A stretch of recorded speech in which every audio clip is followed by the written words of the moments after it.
ಯೋಗ.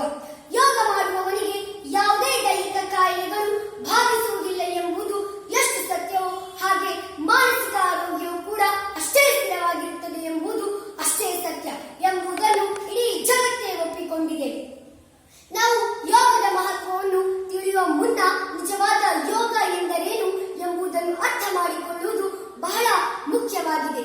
ಯೋಗವು ಒಂದು ಧರ್ಮವಲ್ಲ, ಇದು ಆರೋಗ್ಯಕರ ದೇಹದಲ್ಲಿ ಮನಸ್ಸಿನ ಒಂದು ಗುರಿಯನ್ನು ಹೊಂದಿರುವ ಜೀವನ ವಿಧಾನವಾಗಿದೆ. ಯೋಗವೆಂದರೆ ಶರೀರವನ್ನು ಬಗ್ಗಿಸುವುದು, ತಿರುಗಿಸುವುದು ಅಥವಾ ಉಸಿರಾಟವನ್ನು ಹತೋಟಿಯಲ್ಲಿಟ್ಟುಕೊಳ್ಳುವುದು ಮಾತ್ರವಲ್ಲ. ಇದು ನಾವು ನೋಡುವ ವಾಸ್ತವಗಳನ್ನ ಅನುಭವಕ್ಕೆ ತರಲು ಇರುವ ಒಂದು ತಂತ್ರವಾಗಿದೆ. ಯೋಗವು ನಮ್ಮ ದೈನಂದಿನ ಜೀವನದಲ್ಲಿ ಬಹಳ ಅಗಾಧವಾದ ಪ್ರಾಮುಖ್ಯತೆಯನ್ನ ಹೊಂದಿದೆ. ನಮ್ಮ ದೈಹಿಕ ಆರೋಗ್ಯ, ಮಾನಸಿಕ ಆರೋಗ್ಯ, ಭಾವನಾತ್ಮಕ ಯೋಗಕ್ಷೇಮವನ್ನು ಧನಾತ್ಮಕವಾಗಿ ಪರಿವರ್ತಿಸುತ್ತದೆ. ಯೋಗದ ಪ್ರಯೋಜನಗಳಲ್ಲಿ ಒಂದಾದ ನಮ್ಮ ದೈಹಿಕ ಆರೋಗ್ಯ ಮತ್ತು ನಮ್ಯತೆಯನ್ನು ಉತ್ತೇಜಿಸುವ ಸಾಮರ್ಥ್ಯವಿದೆ. ಗೊಂದಲದಿಂದ ಮುಳುಗಿರುವ ಇಡೀ ಜಗತ್ತಿಗೆ ಮಾನಸಿಕ ಸ್ಪಷ್ಟತೆ, ಗಮನವನ್ನು ಬೆಳೆಸಿ ಯಶಸ್ಸನ್ನು ಸಾಧಿಸಲು ಬಹಳ ಸಹಕಾರಿಯಾಗಿದೆ. ನಿಯಮಿತ ಯೋಗಾಭ್ಯಾಸದಿಂದ ಉಸಿರಾಟವನ್ನು ಹತೋಟಿಗೆ ತಂದು ಆತಂಕವನ್ನ ಕಡಿಮೆ ಮಾಡಿಕೊಳ್ಳಬಹುದು.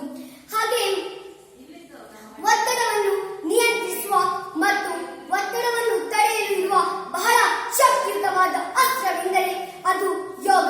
ಒತ್ತಡವು ಆಧುನಿಕ ಜೀವನದ ಒಂದು ಅಂತರ್ಗತ ಭಾಗವಾಗಿದೆ.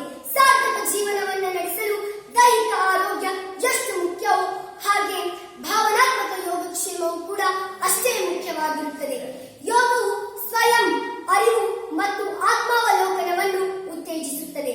ನಮ್ಮ ದೈಹಿಕ ಜೀವನದಲ್ಲಿ ಯೋಗವು ಅದರ ಭೌತಿಕ ಅಂಶಗಳನ್ನ ಮೀರಿದೆ. ನಮ್ಮ ದೈಹಿಕ ಆರೋಗ್ಯ, ಮಾನಸಿಕ ಸ್ಪಷ್ಟತೆ, ಸಮತೋಲನ, ಭಾವನಾತ್ಮಕ ಮತ್ತು ಧನಾತ್ಮಕತೆಯನ್ನು ಪೋಷಿಸುವ ಒಂದು ಸಮಗ್ರ ವ್ಯವಸ್ಥೆಯಾಗಿದೆ. ನಮ್ಮ ದೈನಂದಿನ ಜೀವನವನ್ನ ಸಮೃದ್ಧಗೊಳಿಸಲು ಇರುವ ಬಹುದೊಡ್ಡ ಶಕ್ತಿ ಎಂದರೆ ಅದು ಯೋಗ. ನನ್ನ ಮಾತುಗಳಿಗೆ